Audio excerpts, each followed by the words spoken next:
City 1016. Lokesh आपके साथ right here on City 1016. Nagesh is here, Manish is here, Ilahi is here. Welcome to the show, guys. Thank you. Glad to be here. You know, I happened to watch the film like some 6 months ago when it featured at DIF, Dubai International Film Festival, and I have to tell you what a heartwarming film it is. There's a very interesting story about how you actually approached Manish Mundra for a film on a boxer, and you ended up making a film on these two little kids in Rajasthan. Tell us more about that. Well, we met. Someone who knew the two of us set up the meeting, and we got along well. It lasted roughly about an hour. We spoke about a whole bunch of things, and I pitched the boxing film, if you will. And we kind of struck some common ground. It wasn't, it wasn't like instantly, okay, let's do this. Right. But we also decided that then I'd send the budget and the script and all of that stuff along. On the way out, I just said, hey, wait a minute, you're from Rajasthan, right? There's this other small little film I have about a brother and sister and this magical journey they take across Rajasthan. Right. And instantly he was like, oh my God, let's do this one. Forget the boxer thing, we'll get to that later, but let's do this one. What were you keen on? Were you keen on the boxer one or the brother-sister one?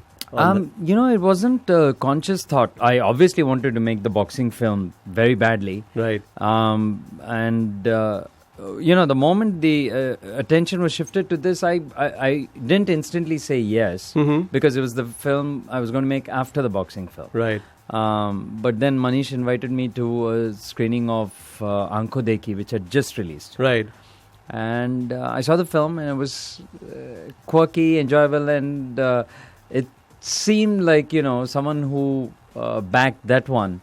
He and I could see eye to eye on stuff that the kind of stuff I want to make. Yeah, so that's like similar sensibilities and great association. Makes perfect sense. Manish, I mean, you've been associated with such amazing films. Aankho Dekhi, Masan, one of my favorite films from last year. Thank you. And now Dhanak, which again was such a beautiful film.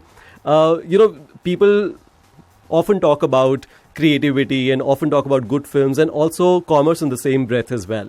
How commercial, do you ever think about the commerce of these films? Or do you think that, you should just back these amazing films and commerce will follow and will fall in place? How does it work? No, I think commerce is there. It would be a lie if you say no, commerce is not there. But commerce takes a back seat.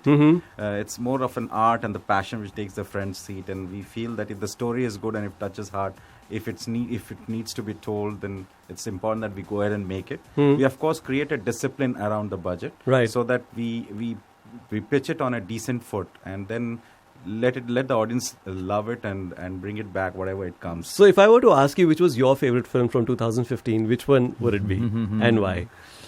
See, from 2015, of course, Masan was one of the best, and then we had Waiting, we just released, but for 2016, right, I think Dhanak is going to be the rocking. That's a very smart plug, Manish. That's a very smart plug. Don't worry. Covered everything.